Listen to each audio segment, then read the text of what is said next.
नमस्कार दोस्तों। तो आज हम जिस टॉपिक पर बात करने वाले हैं वो है सिविल प्रक्रिया संहिता की धारा 73। तो सबसे पहले हम धारा 73 की हेडिंग को समझते हैं। निष्पादन विक्रय के आगमों का डिक्रीदारों के बीच अनुपातिक रूप से वितरित किया जाना। Proceeds of execution sale to be rateably distributed among decree holders. इसका मतलब यह है कि डिक्री के निष्पादन के द्वारा निर्णित ऋणी की संपत्ति को विक्रय करने से बेचने से जो आगम प्राप्त हुए हैं, जो धन प्राप्त हुआ है, उस धन को निर्णित ऋणी के खिलाफ डिक्री प्राप्त करने वाले डिक्रीदारों के बीच, मतलब कई डिक्रीदार हो सकते हैं, तो उन सभी डिक्रीदारों के बीच उस धन का, उस आगम का अनुपातिक रूप से यानी कि अनुपात में समान रूप से, या जिस डिक्रीदार का डिक्री के अंतर्गत जितना भाग आता है या जितना भाग बनता है, उस रूप में धन यानी आगम का वितरित किया जाना, बांटा जाना। तो यह हमें बताती है धारा 73। तो अब हम धारा 73 के सब सेक्शंस को समझते हैं। धारा 73 उपधारा 1, जहां आस्तियां यानी निर्णित ऋणी की संपत्तियां न्यायालय द्वारा धारित हैं, मतलब न्यायालय ने उन्हें धारित कर रखा है और न्यायालय के अधीन है। ऐसी आस्तियों की अभिप्राप्ति के पूर्व, मतलब जब न्यायालय ने निर्णित ऋणी की ऐसी संपत्तियों को प्राप्त नहीं किया था, उससे पूर्व क्या किया गया है कि एक से अधिक व्यक्तियों ने यानी कि डिक्रीधारियों ने धन के संदाय की ऐसी डिक्रियों के, मतलब उन डिक्रीधारियों को धन का भुगतान करने के लिए जो डिक्रियां प्राप्त हुई हैं, और इसमें सबसे महत्वपूर्ण बात यह है कि, और जिस पर यह धारा भी निर्भर करती है कि निर्णित ऋणी एक ही होना चाहिए और उस एक निर्णित ऋणी के खिलाफ ही सभी डिक्रियां पारित होनी चाहिए। तो जब धन के संदाय की ऐसी डिक्रियों के जो एक ही निर्णित ऋणी के विरुद्ध पारित हैं, उन डिक्रियों के निष्पादन के लिए आवेदन न्यायालय से किए हैं, और यह आवेदन किस समय किए गए हैं? न्यायालय को निर्णित ऋणी की ऐसी संपत्ति प्राप्त होने से पूर्व आवेदन किए गए हैं। इसके आगे लिखा हुआ है और उनकी तुष्टि अभिप्राप्त नहीं की है। इसका मतलब यह है कि डिक्रीधारियों ने अभी अपना धन निर्णित ऋणी से वसूल नहीं किया है, उन्हें तुष्टि यानी संतोष अभी प्राप्त नहीं हुआ है, तभी वह न्यायालय में डिक्री के निष्पादन के आवेदन लगा सकते हैं। यदि उन्हें पहले ही संतुष्ट किया जा चुका होता तो वह धन का संदाय करने के लिए आवेदन नहीं लगा सकते थे। इसके बाद न्यायालय के द्वारा जितने भी खर्चे किए हैं, जैसे डिक्री के निष्पादन में, निर्णित ऋणी की संपत्ति को बेचने में, जो भी खर्चे न्यायालय के द्वारा किए जाते हैं, उन सभी खर्चों को निर्णित ऋणी की संपत्ति को बेचकर जो धन प्राप्त हुआ है, उस धन में से खर्चों को काट लिया जाएगा, और काट लेने के बाद वे आस्तियां, तो यहाँ पर जो आस्ति शब्द का उपयोग किया गया है उसका मतलब है धन या फिर आगम। तो उस धन या आगम को ऐसे सभी व्यक्तियों यानी डिक्रीधारियों के बीच अनुपातिक रूप से रेशो में वितरित की जाएंगी, बांटी जाएंगी। तो उसके बाद जितना भी धन, जितनी भी आस्तियां होंगी, जो न्यायालय के द्वारा खर्चे काटने के बाद जितना भी आगम न्यायालय के पास बचेगा, उसमें से वह डिक्रीधारियों के बीच अनुपातिक रूप से वितरण कर देगा। तो यहाँ पर हम इसे एक उदाहरण की सहायता से समझते हैं। जैसा कि आप जानते हैं कि जिस व्यक्ति के हक में सिविल न्यायालय का निर्णय पारित किया जाता है उसे हम डिक्रीधारी कहते हैं, और जिसके खिलाफ सिविल न्यायालय का निर्णय पारित किया जाता है उसे हम निर्णित ऋणी कहते हैं। तो जो धारा 73 है वो यह बात करती है कि जब एक निर्णित ऋणी है और उसके खिलाफ कई सारी डिक्रियां पारित की गई हैं, मतलब कि कई सारे डिक्रीधारी हैं। तो ऐसी स्थिति में उस निर्णित ऋणी की संपत्ति को बेचकर जो धन प्राप्त होगा, जो आगम प्राप्त होगा, उस धन का, उस आगम का भुगतान इतने सारे डिक्रीधारियों में किस प्रकार से किया जाएगा। जैसे उदाहरण के लिए मान लीजिए निर्णित ऋणी है डी और जिसके खिलाफ 3 डिक्रियां पारित की गई हैं, यानी कि 3 डिक्रीधारी हैं। पहला है ए जिसके नाम पर 50,000 की डिक्री पारित की गई है। दूसरा है बी जिसके नाम पर 30,000 की डिक्री पारित की गई है। और तीसरा है सी जिसके नाम पे 20,000 की डिक्री पारित की गई है। तो इस प्रकार से कुल मिलाकर 1 लाख की डिक्रियां निर्णित ऋणी के खिलाफ पारित की गई हैं। तो जब निर्णित ऋणी की संपत्ति को बेचा जाता है और वह संपत्ति को बेचने के बाद जो आगम प्राप्त हुआ है वह है 1,20,000। तो अब उस 1,20,000 में से न्यायालय के द्वारा अपने खर्चे काट लिए जाएंगे, मतलब कि डिक्री का निष्पादन करने में जो खर्चा हुआ है या फिर संपत्ति को बेचने में जो खर्चा हुआ है, वह सभी खर्चे न्यायालय के द्वारा वितरण करने से, बांटने से पहले ही काट लिए जाएंगे। उसके बाद जो धन बचेगा उसमें से सभी डिक्रीधारियों को भुगतान किया जाएगा। तो यहाँ पर 1,20,000 में से जैसे ए की डिक्री है 50,000 तो उसे 50,000 मिल जाएंगे, बी की डिक्री है 30,000 तो उसे 30,000 मिल जाएंगे, सी की डिक्री है 20,000 तो उसे पूरे 20,000 रुपये मिल जाएंगे। लेकिन अगर ऐसी स्थिति आती है कि जब जो निर्णित ऋणी की संपत्ति बेची गई है उसे बेचकर बहुत कम धन प्राप्त हुआ है, यानी कि बहुत कम आगम प्राप्त हुए हैं, जैसे कि जो संपत्ति थी वह 50,000 में बेची गई है, तो अब ऐसी स्थिति में ए, बी और सी को क्या क्या अमाउंट, क्या क्या धन प्राप्त होगा। तो यहाँ पर सभी को आधा आधा धन प्राप्त हो सकता है। जैसे कि ए को प्राप्त हो जाएंगे 50,000 में से 25,000 रुपये, बी को प्राप्त हो जाएंगे 30 में से 15,000 रुपये और सी को प्राप्त हो जाएंगे 20 में से 10,000 रुपये। तो टोटल ऐसे मिला के 50,000 रुपये तीनों को प्राप्त हो जाएंगे। न्यायालय के यदि खर्चे हैं तो न्यायालय के खर्चे भी काटने के बाद जो अमाउंट होगा उस हिसाब से प्राप्त होगा। तो यहाँ पर जरूरी नहीं है कि सभी को बराबर बराबर अमाउंट प्राप्त हो, जितना जिसकी डिग्री के हिसाब से अमाउंट होता है उसी रेशो में उस व्यक्ति को निर्णित ऋणी की संपत्ति से प्राप्त धन का भुगतान किया जाता है। तो यही हमें बताती है धारा 73। इसके बाद आता है धारा 73 का परंतु यानी प्रोविजो। तो प्रोविजो में दिया गया है पहला क, जहां कोई संपत्ति बंधक या भार के अधीन विक्रय की गई है, यानी उस संपत्ति पर पहले से ही कोई बंधक या भार है। बंधक का मतलब होता है संपत्ति को किसी अन्य व्यक्ति के पास गिरवी रख देना।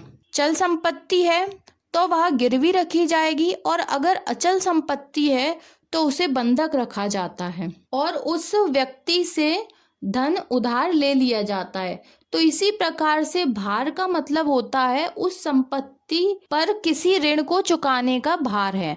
तो जब पहले ही निर्णित ऋणी द्वारा अपनी संपत्ति बंधक या भार की गई है और न्यायालय द्वारा जब बंधक या भार के अधीन संपत्ति को डिक्री के निष्पादन में विक्रय किया जाता है, तो वहां पर जो बंधकदार है जिसके पास संपत्ति बंधक रखी गई थी या विलंगमदार है, मतलब संपत्ति पर जिसने भार लगाया है, वहां ऐसे व्यक्ति बंधकदार और विलंगमदार ऐसे विक्रय से पैदा किसी अधिशेष में से अंश पाने के हकदार नहीं होंगे।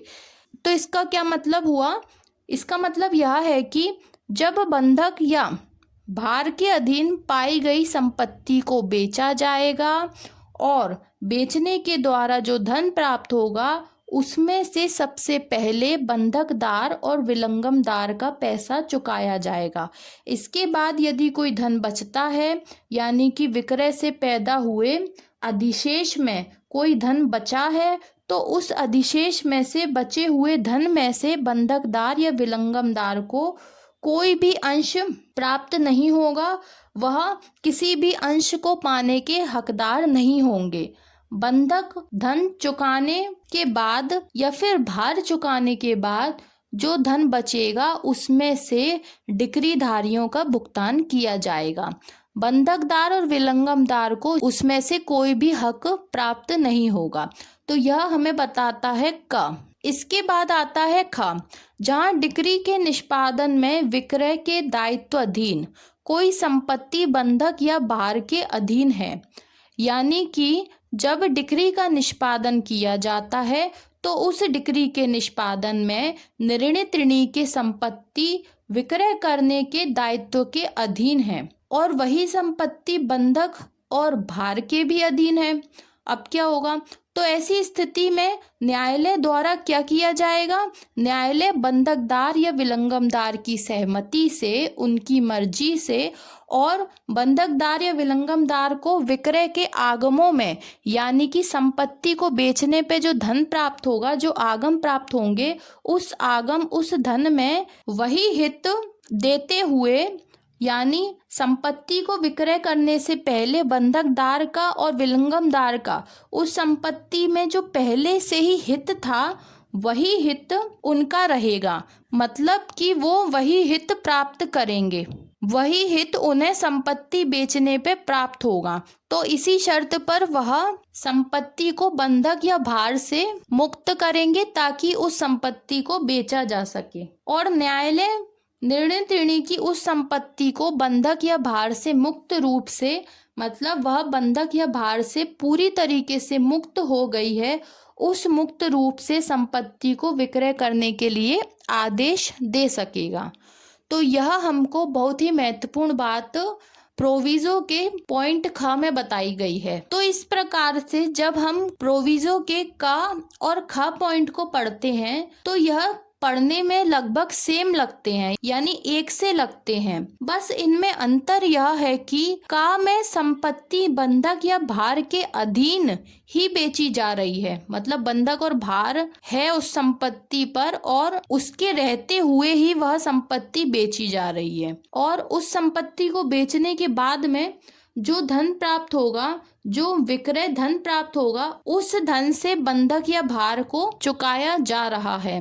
जबकि पॉइंट नंबर ख में क्या हो रहा है कि संपत्ति को बंधक और भार से पहले से ही बंधकदार की सहमति से मुक्त किया जा रहा है और वह संपत्ति इस वादे के साथ मुक्त करवाई जा रही है कि उन्हें विक्रय के आगमों में धन में वही हित प्राप्त होगा जो वह संपत्ति को बंधक या भार से मुक्त करने से पहले रखते थे। तो इसी शर्त पर वह संपत्ति बंधकदार द्वारा और विलंगमदार द्वारा मुक्त की जाएगी। देखिए, वैसे देखा जाए तो विक्रय का सही नियम तो यह है कि संपत्ति को सभी बंधक और भारों से मुक्त होना चाहिए, तभी उसको बेचा जा सकता है, ताकि जो क्रेता है उसे किसी भी प्रकार का भार या दायित्व महसूस ना हो और वह मुक्त संपत्ति का अधिभोग कर सके।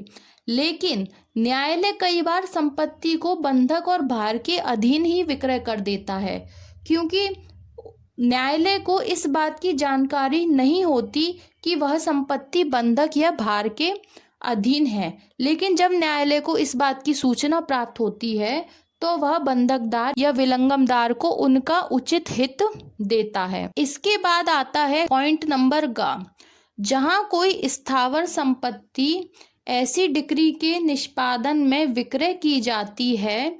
कैसी डिक्री के निष्पादन में विक्रय की जाती है? जो डिक्री उस संपत्ति पर पाए गए विलंगम के उन्मोचन यानी विलंगम से मुक्त होने के लिए उस संपत्ति को विक्रय किए जाने का आदेश देती है। मतलब एक डिक्री है जो अपने निष्पादन में स्थावर संपत्ति को विक्रय करने का आदेश देती है, ताकि उस संपत्ति पर जो विलंगम है, जो भार है, उनसे वह संपत्ति उन्मोचित हो सके। तो ऐसी स्थिति में जो विक्रय से आगम प्राप्त होंगे, जो धन प्राप्त होगा, उस धन को कैसे उपयोजित किया जाएगा, मतलब उसका कैसे उपयोग किया जाएगा, मतलब उसको कैसे बांटा जाएगा, ये आगे बताया गया है। प्रथमता, द्वितीयता, तृतीयता और चतुर्थता लाइन के अंतर्गत। प्रथमता, विक्रय के व्ययों को चुकाने में, यानी विक्रय करने में जो खर्चे हुए हैं, जो व्यय हुए हैं, उन खर्चों को सबसे पहले संपत्ति को बेचकर जो धन प्राप्त हुआ है उस धन में से चुकाया जाएगा या न्यायालय द्वारा उस धन में से काट लिया जाएगा। मतलब संपत्ति को बेचने पे जितना भी धन प्राप्त हुआ है उस धन में से सबसे पहले न्यायालय द्वारा उस संपत्ति को बेचने में जितने भी खर्चे हुए हैं उन खर्चों को काट लिया जाएगा, डिडक्ट कर लिया जाएगा। इसके बाद आता है पॉइंट नंबर 2, यानी द्वितीयतः। डिक्री के अधीन शोध्य रकम के उन्मोचन में, यानी कि डिक्री के निष्पादन में जो स्थावर संपत्ति विक्रय की जाती है और उस संपत्ति पर जो विलंगम है उस विलंगम से उन्मोचित होने के लिए, उस विलंगम से मुक्त होने के लिए सबसे पहले उन्मोचन की शोध्य रकम चुकाई जाएगी। तो सबसे पहले तो ये हो गया कि न्यायालय के खर्चे काटे जाएंगे। उसके बाद दूसरे नंबर पे वह रकम चुकाई जाएगी जो संपत्ति पर किसी भी प्रकार का विलंगम या भार डालती है, ताकि वह संपत्ति विलंगम और भार से मुक्त हो सके। सबसे पहले तो खर्चे काटे जाएंगे, फिर जो विलंगमदार है उनकी जो धनराशि है वो चुकाई जाएगी। फिर आता है तीसरा नंबर, तृतीयतः। पाश्चिक विलंगमों पर यदि कोई हो शोध्य ब्याज और मूलधन के उन्मोचन में। तो ये पाश्चिक विलंगम क्या होते हैं? पाश्चिक विलंगम यानी कि बाद का कोई विलंगम, यानी कि जितने भी विलंगम थे उनको चुका दिया गया, जितने भी भार थे, जितने भी ऋण थे उस संपत्ति पर, उन सभी को चुका दिया गया। लेकिन फिर भी पाश्चिक रूप से बाद में यदि कोई विलंगम बचता है, कोई भार बचता है, तो उस भार के अधीन जो शोध्य ब्याज है, जो ब्याज को चुकाया जाना है या कोई मूलधन है उसको चुकाया जाना है, तो उन सभी के उन्मोचन में, उन सभी को चुकाए जाने में और संपत्ति को उन्मोचित कराने में, मुक्त कराने में आगमों को उपयोजित किया जाएगा। यानी कि संपत्ति को विक्रय करने पे जो आगम, जो धन प्राप्त हुए हैं उनका उपयोग किया जाएगा। इसके बाद आता है चौथा कि आगमों को और कहाँ पर उपयोजित किया जाएगा। उपयोजित करने का मतलब है कि आगमों को कहाँ कहाँ पर उपयोग किया जाएगा। तो सबसे पहले खर्चों में उपयोग किया जाएगा। सेकंड नंबर पर जो संपत्ति को उन्मोचित कराने में जो शोध्य रकम थी उसमें उपयोजित किया जाएगा। तीसरे नंबर पे जो पाश्चिक विलंगम बचे हुए हैं यदि कोई हो तो उनमें उपयोजित किया जाएगा। और चौथे नंबर पर आता है, जिसे अब हम आगे पढ़ते हैं, चतुर्थता। निर्णित ऋणी के विरुद्ध धन के संदाय की डिक्रियों के ऐसे धारकों के बीच अनुपातिक रूप में, मतलब निर्णित ऋणी के विरुद्ध जो धन का संदाय करने के लिए, धन का भुगतान करने के लिए जो डिक्रियां पारित की गई हैं, तो उन डिक्रियों के जो धारक हैं, जो डिक्री को धारण किए हुए हैं डिक्रीधारी, उनके बीच अनुपातिक रूप में धन बांटा जाएगा। लेकिन आगे लिखा हुआ है कि ऐसा कब होगा? ऐसा तभी होगा कि जब जिन्होंने, यानी डिक्रीधारियों ने ऐसे विक्रय का आदेश देने वाली, डिक्री पारित करने वाले न्यायालय से, मतलब कि डिक्रीधारियों ने ऐसा विक्रय करने का आदेश देने वाला जो न्यायालय है उस न्यायालय से संपत्ति को विक्रय करने के पूर्व ही, पहले ही, मतलब ये हम पहले भी पढ़ चुके हैं कि संपत्ति को विक्रय करने से पूर्व ही आवेदन हो जाना चाहिए। तो पूर्व ही ऐसी डिक्रियों के निष्पादन के लिए आवेदन कर दिया है। तो डिक्रियों का निष्पादन का आवेदन पहले ही हो जाना चाहिए। अगर न्यायालय संपत्ति को बेच देता है, उसके बाद यदि कोई डिक्रीधारी आता है और बोलता है कि हमारा भी इसमें हक है, हमें भी धन प्राप्त होना चाहिए या धन का संदाय किया जाना चाहिए, तो न्यायालय उसे बोलेगा कि अब आपको कुछ भी प्राप्त नहीं हो सकता, क्योंकि आपको इस संपत्ति को विक्रय होने से पूर्व न्यायालय में आवेदन करना चाहिए था। वैसे जो समय अवधि है, जो टाइम पीरियड है, वो 3 साल का है। 3 साल के अंदर आपको डिक्री के निष्पादन के लिए आवेदन करना होगा। लेकिन यदि उसके बाद कोई व्यक्ति आता है तो न्यायालय उसे साफ मना कर देगा और उसे किसी भी प्रकार की कोई सहायता या रिलीफ प्राप्त नहीं होगी। ठीक है, आगे लिखा हुआ है और उनकी तुष्टि अभिप्राप्त नहीं की है। तो इसमें सबसे जरूरी बात यह है कि तुष्टि को अभिप्राप्त नहीं होना चाहिए, यानी कि उन्हें धन प्राप्त नहीं होना चाहिए। जो डिक्रीधारी आए हैं वह केवल इसीलिए आए हैं क्योंकि उन्हें निर्णित ऋणी की संपत्ति में से कुछ धन प्राप्त करना है। यदि उनकी तुष्टि पहले ही हो गई है और उन्हें पहले ही धन प्राप्त हो चुका है तो फिर वह आवेदन नहीं कर सकते। तो अभी जो जिन्होंने आवेदन किया है, जो डिक्रीधारी हैं, उनकी तुष्टि अभी प्राप्त नहीं हुई है, यानी कि उन्हें अभी धन का संदाय नहीं किया गया और डिक्री का निष्पादन उनके हक में नहीं किया गया है। इसके बाद आती है धारा 73 की उपधारा 2, जहां वे सभी या कोई आस्तियां जो इस धारा के अधीन अनुपातिक रूप से वितरित किए जाने के लिए दायी हैं, ऐसे व्यक्ति को दे दी जाती हैं जो उन्हें प्राप्त करने का हकदार नहीं है। तो उपधारा 2 हमें यह बता रही है कि जहां पर वे सभी या कोई आस्ति जो इस धारा के अधीन अनुपातिक रूप से वितरित किए जाने के लिए दायी है, यानी न्यायालय को संपत्ति को विक्रय करने पर जितना भी धन या आस्ति प्राप्त हुआ है जिसे न्यायालय अनुपातिक रूप से वितरित कर रहा है, वो आस्ति या फिर धन ऐसे व्यक्ति को दे दिया गया है जो उसको पाने का हकदार ही नहीं था।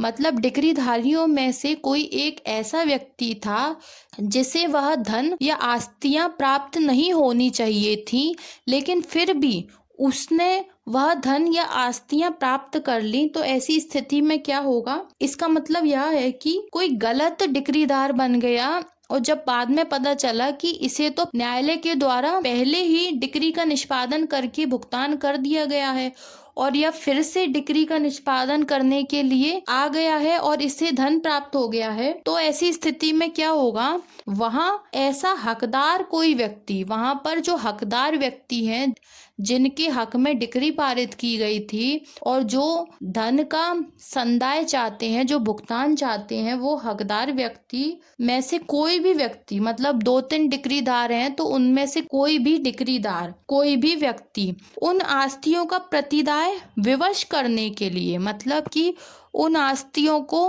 प्रतिदाय किया जाए यानी वापस किया जाए, इस बात के लिए उसको विवश करने के लिए ऐसे व्यक्ति के विरुद्ध वाद ला सकेगा। यानी कि ऐसे जो फ्रॉड व्यक्ति है जिसने छल कपट की है और गलती से न्यायालय से विक्रय संपत्ति के आगमों में अनुपातिक रूप से धन प्राप्त कर लिया है, तो उससे उसके विरुद्ध अन्य डिक्रीधारियों द्वारा वाद लाया जा सकता है और उससे धन वापस लिया जा सकता है। तो यह थी उपधारा 2। तो यदि गलती से कोई व्यक्ति को डिक्री के निष्पादन में कोई आस्ति या धन का भुगतान अनुपातिक रूप से कर दिया जाता है तो बाद में उस भुगतान को वापस भी लिया जा सकता है और उस गलती को सुधारा जा सकता है। इसके बाद आती है धारा 73 की उपधारा 3। इस धारा की कोई भी बात सरकार के किसी भी अधिकार पर प्रभाव नहीं डालेगी। तो उपधारा 3 हमें बहुत ही जरूरी बात बताती है।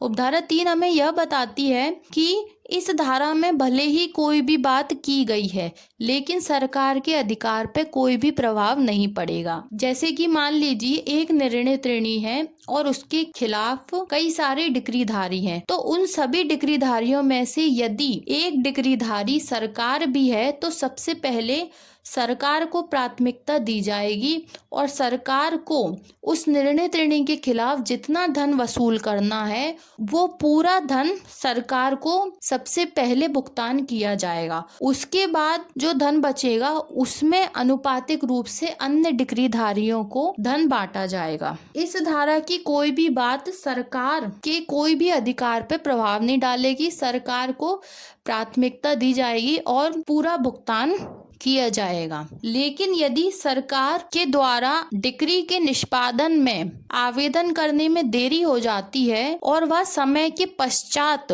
आवेदन करती है तो सरकार को किसी भी प्रकार का कोई भी भुगतान या आगम में से कोई भी अनुपातिक हिस्सा प्राप्त नहीं होगा। मतलब कि अगर निर्णित ऋणी की उस संपत्ति को बेच दिया गया है और बेचने के बाद उस विक्रय धन को सभी डिक्रीधारियों में अनुपातिक रूप से बांट दिया गया है और उसके बाद सरकार के द्वारा न्यायालय में आवेदन किया जाता है और अपनी डिक्री के निष्पादन में धन की मांग की जाती है तो सरकार को कोई भी धन या भुगतान प्राप्त नहीं होगा, क्योंकि सरकार ने बहुत देरी से आवेदन किया है और न्यायालय के द्वारा पहले ही पूरी कार्रवाई की जा चुकी है। तो इसमें सरकार को कोई भी छूट या प्राथमिकता प्राप्त नहीं होगी, क्योंकि जो देरी है वो सभी पर लागू होती है, चाहे एक आम व्यक्ति हो चाहे सरकार हो। अगर आप जो लिमिटेशन एक्ट के अंतर्गत जो समय सीमा है उसके बाहर जाकर बाद में केस लेकर आते हो, देरी से केस लेकर आते हो, तो फिर आपको कोई भी लाभ प्राप्त नहीं होगा। तो इस प्रकार से यह थी सिविल प्रक्रिया संहिता की धारा 73। यदि आपको धारा 73 में कोई डाउट है या फिर आप कोई प्रश्न पूछना चाहते हैं तो हमसे कमेंट बॉक्स में पूछ सकते हैं। तो इसी प्रकार से सिविल प्रक्रिया संहिता को और भी आसान भाषा में समझने के लिए हमारे चैनल को सब्सक्राइब करें। धन्यवाद।